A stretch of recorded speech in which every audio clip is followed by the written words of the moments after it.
hey, I made it. I'm here, but I only have 30 seconds to talk. I gotta go. And then he was just like, I love you. You know, you're gonna be fine. See, I'm getting emotional now, like my eyes are tearing up. People say they don't know about you and me. Put it out your mind, cause it's jealousy. They don't know about this here.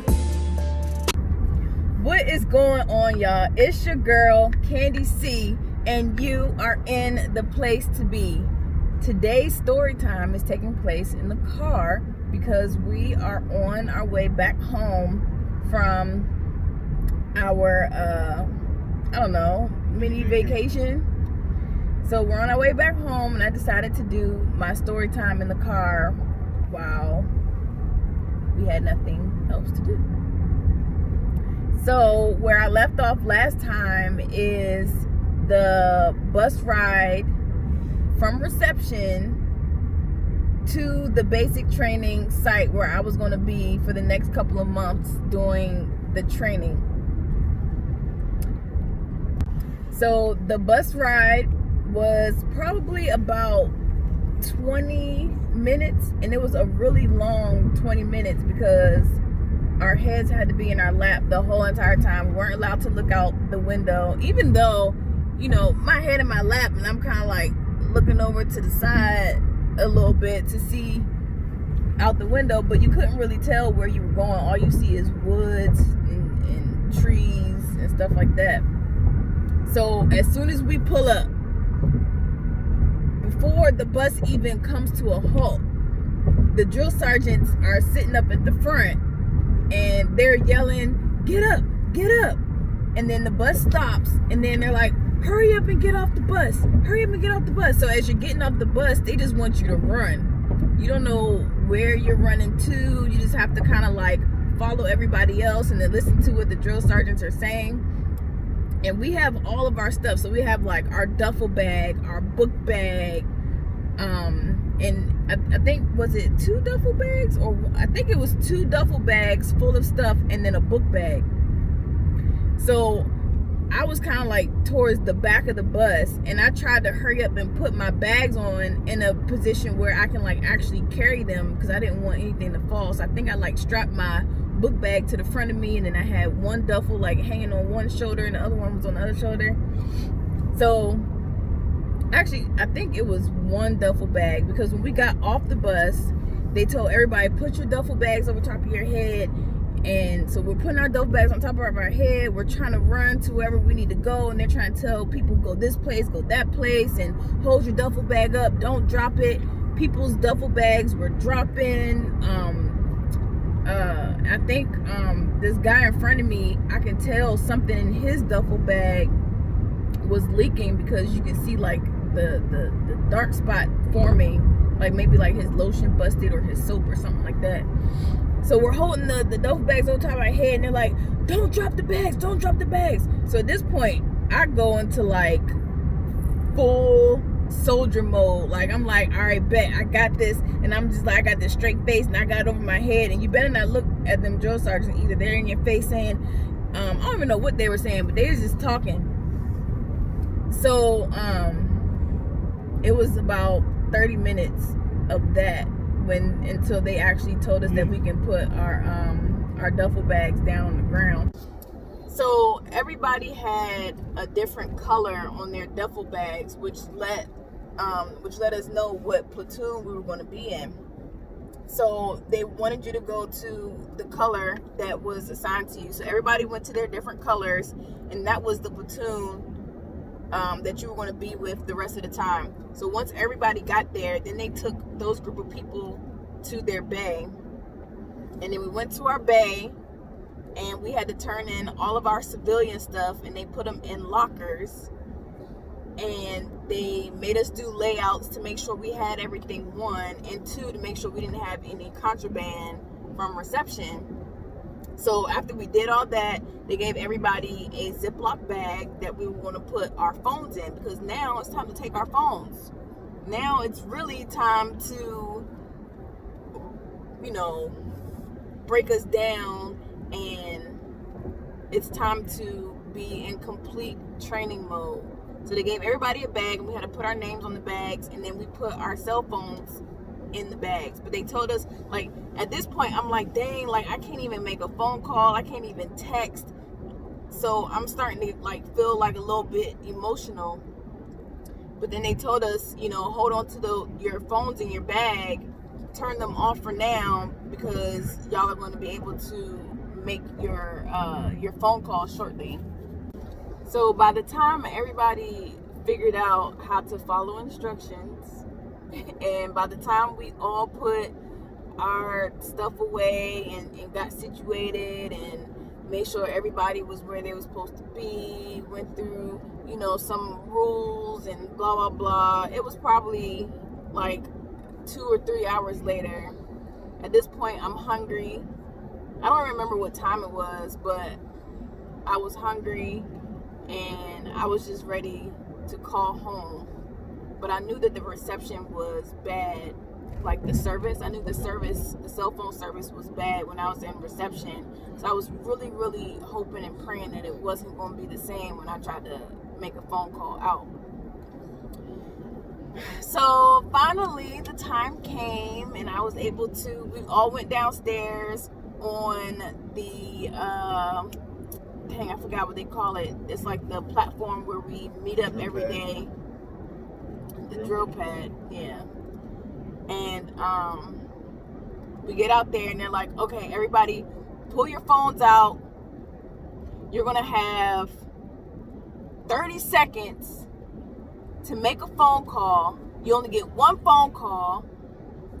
And when I say hang up, you hang up. And this is what you're going to say. So they gave us a whole script on what to say. Hi, this is such and such. I made it to basic training. I'm fine. Bye. Pretty much. That's what we had to say. So it was like on the count of 3, take your phones out, turn them on. And then once everybody's phone was powered on, they're like, okay, pull the contact up that you're going to call. And this is so that everybody hits the send button at the same time to get their family on the phone.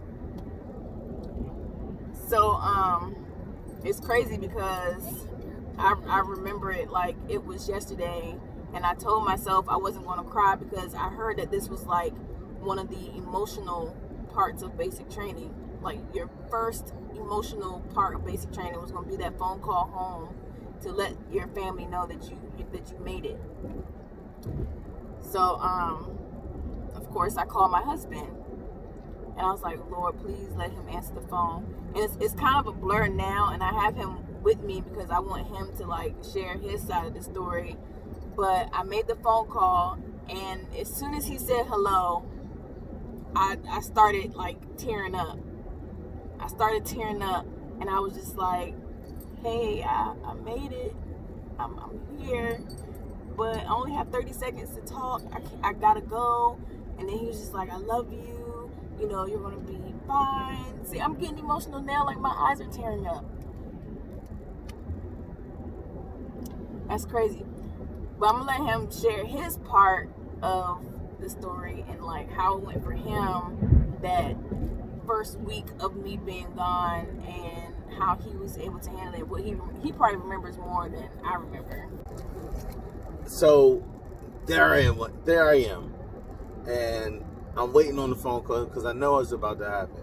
I mean, I already went through this whole thing before. So I know she's about to call. And I know she only going to have a hot second to talk to me. So I knew that they was going to give her like a script or something to say. And all I wanted her to know is I love her. So I just kept saying I love her. I wanted to encourage her. And I wanted her to feel like I was there for her. Because I am. I always will be. So I ain't care about nothing else. I just wanted her to know I loved her. How did you feel when your phone rang? Like, did you know? Oh, I was in the house. That was the phone call? I was in the house, yep, because I didn't talk to you that whole day. So I was like, all right, she's going to call me today, and I'm going to be ready for it. So I was in the house, and I got it, and I ran around the house. I was like, y'all, mommy calling. I picked it up real quick, and I was like, I love you, baby. I love you. Yeah. All that sappy mushy stuff. You feel me? So, did it hit you yet that I was gone? It hit me as soon as you left. Because I was able to talk to you throughout reception, like here and there, and we FaceTimed and stuff. But did it really like hit you? No, it didn't hit me until I couldn't talk to you the next week. The whole week. Because we couldn't make phone calls. Like we were only able to make phone calls like what, once every 2 weeks, once every week. Was it every week or every 2 weeks? So it wasn't supposed to be every week, but it was. It turned out to be every week because there was a hurricane that happened. So she was able to call again. I mean, yeah, it was some things that was going on in the world that allowed her to call me the following week. Yeah, that's another story time.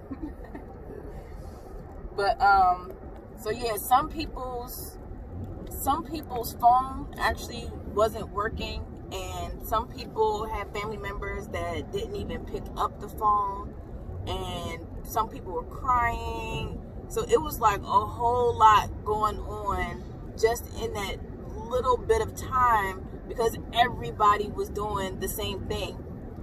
So as soon as I got off the phone, like I was like nervous, like I was like shaking when they told us to, okay, get off the phone. They're yelling in your face, get off the phone, hang up, turn off the phone. So as I was getting off the phone, I was like taking pictures of myself and like trying to send it real quick, and I was trying to text my mom and my sister real quick before I turned it off. So I'm acting like I'm turning off my phone, but I was really like texting saying I'm good, I gotta put my phone away. And I think I texted my husband too saying I love you and stuff like that. And we put our phones in the bags. We had to give all of our phones to the drill sergeants, and they put it in this big old tough box. They locked it up, and it was just like dun dun dun, like it's about to start. And we felt every moment of it as soon as we locked up our phones. So tomorrow we're gonna actually start looking at some of the letters that I have and going through some of the journaling that I did as far as like the beginning of training and how that went for me, because as a 34-year-old female who's never done any type of physical activity before, that was tough. That was real tough. So I appreciate you rocking with your girl CandyC and your boy brother Herb, always in the driver's seat. And we'll see y'all next time.